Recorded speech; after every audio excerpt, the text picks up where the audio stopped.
Any Jimmy and I'm just for you. Answer. I had to take a program by a professor. Answer. We to a producer or trusting you to mankind. To before I can want or I can go suggestion of that. So I'm not boy. Well, I'm not anti. You say no. A two session. She in English. Obi no one 20p. Chembe so 120p. Obi no so 120p. It should be a couple of. But don't know anything bro. Bomba there. 100% be at p. Bro for there. Embe 60 that 40 bro. 40 na come to bro. Better at you ask. Wasoro kokwa. E you know meeting ye be ye aye because e ba ye gira one pick ye yi bi film. Ti obu abatra ho. Aba wante mi jokwa. Nya de na nya de gina. So mo session okay this session yan ko na English this session ko na P na mo so mo tikene e tuma tiase obi o tuma kana bi ni because do be kan na be bon po be want man kasa ntino onni ni yesa ko fie e de gusu ya dada be ka ye twa aban na aban de o ti obi asufre na mum respond no be ba e be che te se kanya ho ti ya kanya ho ai gusu ai ntino nyami tile ye de o man da kuma so ide sun da kuma so ti try baby asana be adwuma na pagendes dia me say we adwuma e pagendes na support ni shada ba and two na ko ba say e tena di batem ese be kata bi aka ho ha bi ne wo tu no ha bi nti the moving goes by promotion be moving my promotion be moving na promotion no never pin account be kan we because you be nya de e kan promotion na ma to ofiri say abu be nkwa na e ba ase controversial wo ho ena mo bi so ko but Ghana for pretending to say we too we are look at won't be that we need with the shintino e go so why me ya e can't go Ghana when I can say a friend po boy abaso na friend say go do she in grind and if no what that obi enter my phone friend go do why at the pretend so what sini bi say we be ache imagine say police are politiska of problems no one just around we ska akọ so timi kan ska umba mo accommodation kwa na asem kotwa na bakofo enye aban o bakofo tima faster to train for Nigeria abibi Ghana yesi mu bileso because na afi college na sole ebi di what my at least oman no udi anya cha obeja se onye de bebo oman no wo so be bo ne na bi na so de ya ka se yenim de we nem so share ni ntino e de bitim bia benin wa e twa e captain dentro last Africa Burkina Fondina Burkina Niger Mali umenya banka mo Mali sisi ya meka sei kwa abasa bet mi na me fe ne gushi na bese beko onsa eso ha na wo ya ade ne fi na we Ghana ni awaye adwuma we a na ba wiase ba bia ji botum o ma na fi 99% kun kwa yo mo ko so we promotion say adwuma na beko so ojo what say see Captain Ibrahim Traore said you say why you first premier do yeah na other regions you say maybe na what the press ambassador obayana so see other regions go yen on say most of premier no in Ghana ha no mo na yeso betene ka ben gidi man promotion man premier menya wan sin pen fu dinka e say adwuma no e international adwuma na mai most no me premier na kwa say local movie na mai ya for the Guinness that we so international white na be yamara ko international also a big kinimia best sele djuma na ko achi na ma osometi movie na ma net numbers one but my aji also sa osometi ko festivals movie festivals na wonya nominate wonya awards na no se ka ho se be yam sa movie na mpa mahuna na etima bo na ma kan to Ghana akoda Amazon Prime Video on the bianca was e da Amazon ko be 3 months Ghana TV station ko akofa yi be 2 weeks ama Ghana fa video amsa be see no na so ni nyina mu se utwa won ti ase premier yana Kumasi since the movie started Ghana e be sne premier be si Ghana na e premier ultimate kind of for ministers MCs ahemfo askafu bugu ase asofo ase dem bi na mapenya so efi ni fi abehu e movie a o sa movie e edisua de movie sachire man no ena ma MP minister we jam se be so je na da je so be nya sini bi na penye be so be ti movie na be Ghana movie na be ye ana ndo so be ye e be twim benefo free dem afi ni fie be twim penye be twim ministers afi fie office abehu movie ni bi nya movie am so raba omuhia movie a so movie akasa about Africa na story a touching nipa ana mpenifo akoma tira ma munyira bae hwa sunya ide junti menkan Sunya ministers, MPs, Obia by. As Ghana Frank can was TV station panelists, radio station panelists, Obia can was. But time and Becca say, Lumba 1 week, man, Tima maybe, the Becca say, considered in the ticket academy. Me that we fair no put the team and be deep question more said before. Now, so you want to say, we no premium as I'm to discussing. Say, this guy, John Cansano, Pino wasn't when I do, was it being sit down. Now, most selling me, dear mammy. But be a dean, Accra, only a dean. Then the colleague about interview could be someone simply when I can say, you must have society. Will be a suffer into a minor when any more, said Papa. Who said the money? A continuation. Na papa ne wajan. Ti dia agora, ya bedi atema ma pa. Sabi, wona nkwa be ka se mu ade so na buade. On palace, yan ka se wana enka wadwe. Ne mu bi ta kwa wadwe, ko mu bi de. Ha be nyam fe. Ana ka se nyam fe. Be se wo ja te so ka edi matam de. Ha, wana ma kwa se di matam. Ana makaka sabi. Man kan maka minu bi na nya issue. Wudi matam se ne je. Tu an kan to, obaka se ate wona na TV dia no. Ko ofisa waka mu mfi ngi du atem tati da obata de adwuma wura no adi natem aba sa so na kwa efe timi le manya botra mo mangana ise mejai ise content na ekoso e TV screens so no so seminar content ndi on say ne ubie ukodi koda wo Ghana hanoma 99% e akonfon kwa ne buso sana me sende fatade be Twitter be okot be nominati ana fesika be jisika when you say see your boss, 8 meters, no much shame, case Nina of no much different place. Because an alternative 1 month over to 12. What you know, as if a scabagy, but this can do, but you will, as soon as the crate. Says, come with them, scout on my minimum for there. Also, gonna buy fresh uncle fooling in a invite in Abba. So money here was or maybe. To put this guy about my Ghana bush, I am true. Tell my boys and sisters, any and party, the boys will have to be bonny. Ufisa ampase bajiska wo kuku kwa eso ontimi niska do enya person internet say o man no shambere bi ntwo TV stations o Ghana so mo yi movie no the content 80% na 70% monto ana mo yi follow movie ana amachine mo yi na mo yi Nigeria for no mo yi on sa eso ye twa local go is a percent that so go o e bagani wa ba TV station wa ba ko the movie be say me series we okay 2 series be so ko the boy fe na TV afa na ye ba this guy wants it. Yeah, but no, we are face cable. I feel bad. I want to say at farm.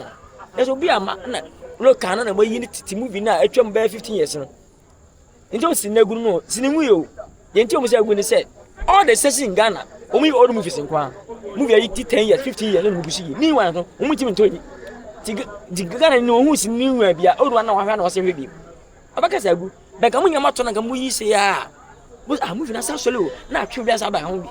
That's that na eti pimi anu meja ka me ba Accra ma fesa Accra date ka me de ba Accra emu na ye be da di 1 week no ene empenu aban penu for 8 wu ye ene da de kedi wu ye ene nipa pi ka me se be fixing se enu achi ya kantanka so tino e dia ga me bo kan tino ma bro etino meja me de movie na ko shen next year e de betia afena no Accra Premier no nemo ene ni kire koya no bere nyum ba ko je Ghana for ma nye ye look anyum no mu hia amapen no egwa my new song wa within 3 week ye me jautu say me konyum na hia na makomu bi say me say test nyum ti bi ni wa mu enu tatere akasa Murphy Murphy ne Esamini ya ntino afina koya last question eye ne ekoso ni nyina no yakoso movie no so wo yeso be premier na BBS ebu wa be mana o dabi emma life sanity obi ti release nyum na be hia sembi na de ntia na attention ya be free movie no was a BBC a ya akwase ya tam e be movie na trend baby the more we be sin ya na ma obi atwe free movie so akodi wie no so ti ba sana se ya na ha adwuma no na so ye so ti ase sana system na tie ya me no boni be na ti royal so ti many pen one movie ti many pen that be over the sort of things afro be ntimi si kwai enti normal just say this year na dos owo na dos as dos after movie na start movie na simple mo na gada akoda mu emwana prayer bi kunya se bi ye emwana enkura 16 ekuwu ye emwana dedicate bi wu emwana I say bebe ensan kwanche sai sanju TikTok bi so abu je twam sumpo katanka ko jom bato agrada na wadem no say na affect movie abepuni anyi se yesa akwesa adibia no se Ghana no bibi bonesia e trend mo e pasa papa bia fa san papa be o mpeni kwa mbakasa obi amfi be se mu dadin a e be kosa tini bibi asi na ba de emwa asa e be twe adepa na de e ko akiri e mata hye ko adepa na akiri so asa say ya e papa kantanka wi enya cause papa no of African style what trust obey so mpeni funya o man be tenase ni age ye de ewa atum na o man teba ko nanum o man nyantu osuya hwe kale go no mamde aba ye kire nkwa de o se ka ba na in subject no one subject na da kan nyina ye yankasa local no on the technical chana ko nyina technical o kwa kwakete wo ye bob wo ye charger o baga na nkura go ti obo gugu bo no odi agro o pampi na kete eko technical na ko ni wi school no woni mpaboa ye woni matches ye woni da technical ta ko wi school na kuta djuma wona sandada woni bi da mama me didi empo ko se ye kira akwa drum bo no onyina wonti mo drum aso dem aso ni ntara kama mama me ko didi enti no o se e mai adwo ko za na ma no so mo ti e babo ya me future president no great minds so some any technical mo ya technical oh okay this is kind of mean okay be say me simple betini nkura no for music skena mini me tweska sika nyina ko disini minya sika si a me poto ban set ya betan kwani bi organ guitar obobo drums e beto nwom to music no bi odere ope mi ko skima ma hu adeda enye jimi na me nya so mfaso yi ansa I tell you program by ya bro for sa ansa obi to a producer o twese ni wutimi nkan ti bro for kan wante o be kan e because suggestion o ta so sama na boa am na ntiaje ti bibi say no two session twi na English obi no wa no so ntipi kire me so wa ntipi obi no so wa ntipi so obi ka bro bedo na so na NNT bro bomba de 100% obi atipi bro for de emba 60 na 40 bro 40 na come to bro no bedo ati we ase wasoro kokwa edi no meeting ye beye aye because e ba ye gira one page ye yi bi film ti obu abatra ho aba wante bi dokwa nya de na nya de gina se mo session okay this session yanko na English this session yanko na twi na mo mu so mo tikene e tba tiase obi o tba kana bi bi kwa do be kan na be bo mpo be want man kasa ntino onni mi sare ko fie ni mi de bae no sare ko so wante we ya ka bo fesa throughout. Yo, Kwajo, and Bedase, thank you very much. I think that every institution that needs to grow or wants to grow, do a review and a systematic one aside. So I'm glad that the dialogue, well organized, has provided an opportunity for us to review the film sector and see how best we'll be able to reposition our film industry. So film and the movie or the creative industry tells our history, our story, and also able to project where we need to be as a country. So I'm glad for the effort put in, and I'm glad for the conversation so far. So any support will bring on board in the Ashanti region? Tell us. So most definitely, as regional minister, I noticed that the film industry is one of the greatest strengths for the region, i.e. Kumawood. So I'm sure you're all aware of the efforts I've been putting in making sure that we get Kumawood back. And I'm glad that of the destructive competitions that were going on, now we've been able to get them to put their heads together and collaborate. For which reason, after the Ashanti Fest, they gave birth to the Kumawood Ashanti film industry, and then they are doing well. They have their own secretariat running, and they have representatives as part of today's dialogue. And I was discussing with Kafi. I'm sure after this dialogue, definitely we will host them for the central and the northern belt, so that we'll be able to bring this dialogue closer to them and see how best we'll be able to make local content, as it were, appealing to Ghanaians. Mr. Febeda was say movie industry, no, and the Boama Ghana, Ghana, na actually Ghana bakosem Emma Yehu, baby, you free. One who baby, free song, who baby, I walk. And say, America can, you know, movie industry, no. Generally, no, that's a perform. We say India for China for no movie, never, but not tree that's so. Now local languages need that. And no air water down.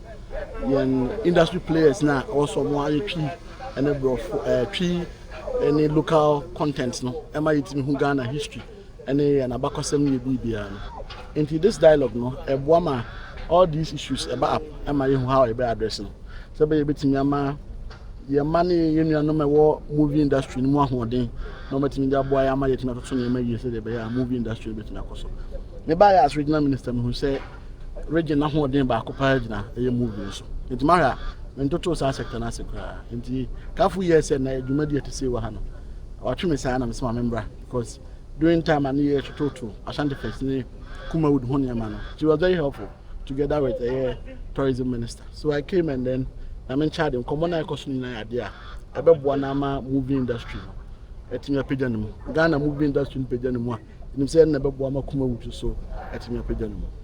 Honorable Wadaruma, now the movie directors and producers have the same cast foreign movies the local languages are so beating a year free and television stations and you can see where I'm waiting to my mind. I had a new concern and I think say me and now could draw anti decisions be at this year and we are young and I ain't me end up massive fat because so be the local language movie there was say wo local content kakra wo me ka wo abakosem so kakra na ko say well you know in the culture of India, China, any other Korean other countries no one do kasa kwa na abeto so it doesn't speak to the heart and to the soul of the country and also doesn't even inspire patriotism and nationalism and I think say I was say quite a person that we looking kakra so they be using new there and they should have some level of percentage of local content. But also say China for one Korea and India for no. Omo we say omo a content ne sell we have because it tree that's so there. And they also waiting for us or more say before some movies in be sell e Ghana no. There should be a percentage of local content to move. And I said they should even be casting some of the actors and actresses in order that encourage someone can fire home for so so I think that this dialogue never an opportunity to look at all this and see how best and that's one basis here so my you know they try not to suggest to sell in our local content but also they make me home for so so we all need to be together okay and let's take it this way how do you like so that we can weigh our pros and cons of whatever we're going to do so we get a buy-in of everybody so we don't want to just take decisions that benefit a section of filmmakers it has to benefit all of us as a whole. I'm happy my boss Abdul Salam Mumuni touched on distribution back in the days. So I believe when we evolved, we didn't pay much attention. By the time we realized Okra Square, the way of distributing, the way we used to do is out of the system. So now, because we delayed a little bit, we're not trying to catch up. So definitely works is in progress to set every distributor up properly. That's why we're having this conversation. That's one of the reasons. And we're also looking towards emerging trends. Like, I wish you would be here for the second panel. Emerging trends is going to address most of the plans we have. So after cinema, where our movies to go. But now, before it used to like go back into our rooms, on our shelves, and everything. Now that we can't cut CDs and all that. But there's a solution for that very soon. My film fund is long overdue. We've all been looking for. Let me commend GAFTA. GAFTA has donated 100,000 cedis towards our film fund, and I think this is like a wake-up call to everybody. It is not only the government, even though we're looking forward to receiving a lot of funds from the government. That is why I'm saying that apart from the government, we need private sectors on board. We need development partners. We need everybody, private sectors, everybody. So the funding is not only about government. Government can give us funding, of course, but then without government, we should have other bodies to also support us. So my question would be, beyond the conversation of distribution, the quality of the content must be at par to be able to sell even when it's distributed. There are a few of our movies which have come out and there's a lot of hype on it, but you watch it and the content, the direction and all of that doesn't meet the standard that we are hoping for. How are we going to look into the quality of the content in terms of the storyline, especially because most of our stories, personally I love movies, so I watch a lot of Ghanaian content vis-a-vis what our neighboring counterparts are doing. With content, the quality of the writing, are we making sure that, or how is the NFA going to make sure that the quality is at par, so that, because if the quality is not good, if you distribute it, it will not do well and it will still come back. So what is the NFA going to do about the quality of the content? We have plans to organize capacity buildings. That's a major thing, because we know that sometimes we have amazing stories, but then the way it's told, sometimes the sound is so piercing that you don't even want to listen, watch, because it's not sounding so well in your ears. Maybe the picture quality is not the best. I mean, even it happens to me personally. Sometimes I enjoy so much a movie, I start watching it and I lose interest. That is where we want to train people. We have been talking about partnerships, bringing in people who are doing it the best to train our people, so that our people can tell good quality stories. Apart from the stories, we need clear visuals, we need good sound to make it more appealing to our audiences. So definitely, that is the pipeline. Just give us a little time, we'll give you the best content. After this session, we're going to have somebody give a demonstration about the support they want to give us. They have actually built a streaming platform called Cinema GH to support distribution of our content, so that everybody all around the world can access our movies everywhere in the world. It reaches everywhere. So I think that is a good way to start. There'll be more coming, but gradually it's a process and it's a gradual one. Paris has been a problem forever, because I have experienced it. When Ghana people, I don't want to say anything that will come for me, but there was a time I was complaining about my movie being pirated or done by somebody else posted on another platform. Ghanaians didn't support me, they were just quiet. But now somebody's calling the whole country out, and then Ghanaians are backing that person. I'm yet to decode that. I want to really understand that. But it's the problem. I'm saying that because it's a problem that affects me as well. So the works are undergoing. We have roadmaps, but everything takes a system, like a process. And the NFA also cannot do it alone. We're working with other institutions, like the NCA, the Ministry of Communication. So it takes some time. That is why, as at this point, you have not heard anything concerning that about others clamping it down. But definitely, it's going to be clamped down. Give us a little time.